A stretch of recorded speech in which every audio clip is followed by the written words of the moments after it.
Walk through a forest where every leaf is vibrant and every flower is in full bloom. It looks healthy, but the air is heavy and silent. No leaves fall, no branches sway. Every element is locked in place. A functioning ecosystem relies on a cycle of birth and decay. Here, that cycle has stopped. The perfection of the scenery hides the total absence of biological movement. Sunny Sprout steps into this clearing and senses the anomaly immediately. This isn't a thriving forest, it's a frozen one. We often strive to create lives that are entirely stable and risk-free. However, achieving a state where nothing can go wrong creates an environment where nothing can happen at all.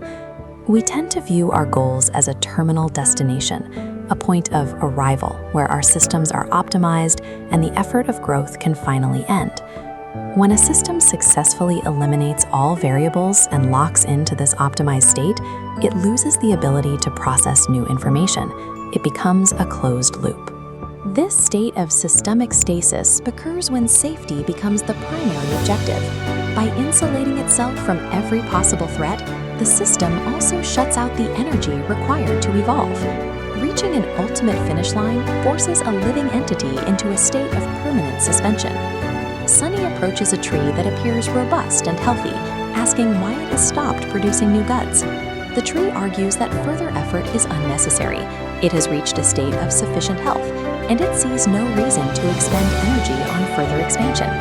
This illustrates the illusion of completion. It's the assumption that a peak state can be maintained indefinitely without the metabolic work of growth. The tree has stopped reaching. This lack of exertion has consequences. When Sunny asks about the sensation of growing, the tree remains silent. It has spent so long in stasis that it no longer remembers the feeling of a new branch pushing through the bark. By prioritizing preservation over all else, the tree loses its metabolic readiness to respond to its environment. A nearby flower offers a similar justification. It believes it has reached its best form, making any further change a step backward. The flower fears that any adjustment to its current state might introduce a flaw. It views change as a threat to its existing quality. The heavy burden of avoiding loss completely grounds the system, making the potential for new growth seem impossible by comparison. The comfort zone functions as a defensive structure built out of a fear of vulnerability. A turtle arrives to observe the static clearing. It sees the forest not as a paradise, but as a system that has stalled. The turtle explains that when forward growth stops, life devolves into endless repetition. Living organisms are designed to solve problems and adapt to friction.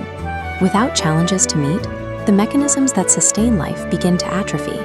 A repetitive loop with no external input is biologically indistinguishable from a dead system. Sunny realizes that logic alone won't restart the forest. The stasis is too deep. The system needs a physical disruption. Sunny plants a single tiny seed in the center of the frozen ground. Sunny isn't trying to fix the entire forest at once. The goal is simply to introduce a new variable and observe the outcome. Breaking out of a stagnant state begins with a micro-action of unpredictable curiosity. The soil cracks. A small sprout pushes upward, physically displacing the earth. The absolute stillness of the ground is finally broken. The sprout's emergence forces the surrounding plants to react. Roots must shift and light must be shared. This small movement reintroduces a variable that the rest of the forest is forced to acknowledge. Movement returns to the canopy. The forest begins to accept a state of imperfection, allowing old, withered leaves to fall down so that the system has the resources to support the new sprout. Thriving systems surrender the illusion of perfection to remain messy and unpredictable. The turtle notes that the purpose of growth is the act of growing itself, rather than the mere achievement of a static, error-free state. Sunny watches the forest begin to shift and understands existence is the continuous act of becoming. Comfort provides a place to rest, but growth is the process that keeps a system vital.